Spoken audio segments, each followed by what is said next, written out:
बिस्मिल्लाहिर्रहमानिर्रहीम अस्सलाम वालेकुम। मेरा नाम बिलाल हाशमी है और आज हम बात करेंगे उर्दू एएस लेवल 8686 और उर्दू ए लेवल 9686 के बारे में।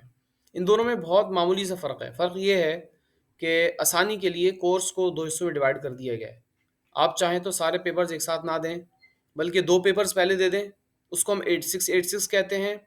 और चाहें तो आप तीनों पेपर दे दें, इसको 9686 कहते हैं। ये जो उर्दू का कोर्स है, इसकी क्या ख़ास बातें हैं, इसको क्यों लिया जाए? तो पहली बात तो ये है कि इसमें स्कोर करना बहुत आसान है। अगर आपकी उर्दू मुनासिब है तो आप थोड़ी सी मेहनत से इसमें बहुत अच्छे ग्रेड्स ले सकते हैं। इसके मुकाबले में अगर आप टेक्निकल सब्जेक्ट्स की बात करें तो उसके लिए बहुत अच्छी ग्रिप चाहिए, बहुत ज़्यादा मेहनत चाहिए, फिर कहीं जाके आप ए पे पहुँचते हैं। दूसरी बात इसमें ये है कि इसमें लिटरेचर पर एक अच्छा फ़ोकस है। ओवर फ़ोकस नहीं है कि आप शायरों के नाम याद कर रहे हैं, बड़ी-बड़ी लाइन्स याद कर रहे हैं। एक मुनासिब अंदाज़ में लिटरेचर पढ़ाया जाता है, उसको असेस किया जाता है। बहुत ज़्यादा तंग करने वाला सिलेबस नहीं है। प्रिपरेशन बहुत आसान है जैसे कि मैंने कहा, और थोड़ा बहुत आपको ज़हन में रिटेन करना पड़ता है जिससे एक अच्छी प्रैक्टिस होती है।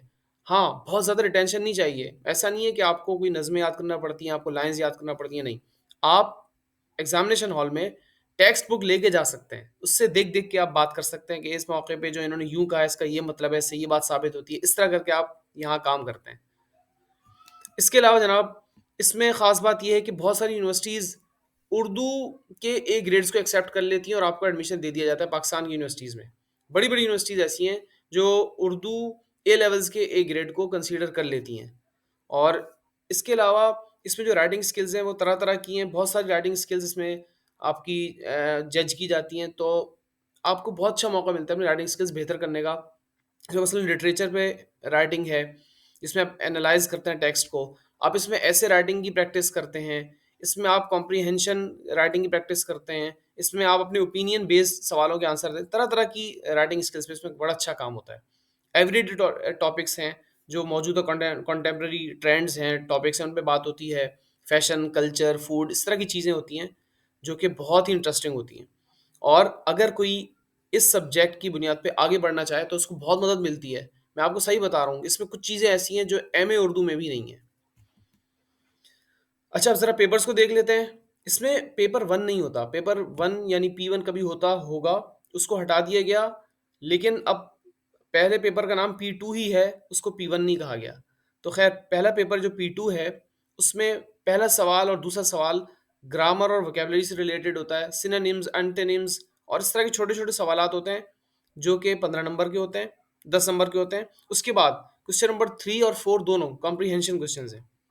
आपको 2 आर्टिकल्स दिए जाते हैं और उनसे कुछ क्वेश्चंस आपसे पूछे जाते हैं।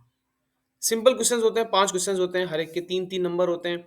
आप उसमें अगर पूरा कंटेंट सही आंसर करते हैं तो आपको 15 नंबर इस तरह मिल जाते हैं, 5 नंबर लैंग्वेज के मिल जाते हैं। इस तरह 20-20 दोनों में आप सिक्योर कर सकते हैं।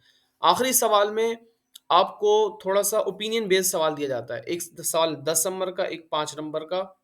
इस तरह आप इसमें भी पूरे नंबर कंटेंट के सिक्योर कर लेते हैं और 5 नंबर इसमें भी लैंग्वेज के होते हैं, अच्छी ज़बान के, इडियम्स, फ्रेजेज़, थोड़े अच्छे अल्फाज। तो इस तरह इसमें भी आप 20 हासिल कर सकते हैं। इस तरह बाआसानी इस पेपर में आप पूरे नंबर ले सकते हैं। उसके बाद पेपर 3 है, जिसमें ऐसे राइटिंग होती है, एक ही पूरा ऐसे लिखना होता है पेपर में, तकरीबन 400 वर्ड्स का। देख सुनने में मुश्किल लगता है, लेकिन ये इतना मुश्किल नहीं है।